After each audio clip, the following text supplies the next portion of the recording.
திருப்பதியை தரிசிக்க 10 நாட்கள் மட்டும்.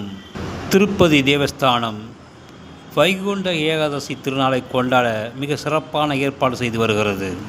சொர்க்கவாசல் திறப்பு 30ஆம் தேதி. சொர்க்கவாசலில் எம்பெருமானை தரிசிக்க பல சிறப்பு ஏற்பாடுகளை திருப்பதி தேவஸ்தானம் செய்துள்ளது. முதல் 3 நாட்கள், அதாவது 30, 31, 1 ஜனவரியில் குலுக்கல் முறையில் டோக்கன் வழங்கி பக்தர்கள் எம்பெருமானை தரிசிக்கலாம். ஜனவரி 2 முதல் 8ஆம் தேதி வரை டோக்கன் இல்லாமல் சாமானிய பக்தர்களும் இறைவனை தரிசிக்க ஏற்பாடு செய்துள்ளது.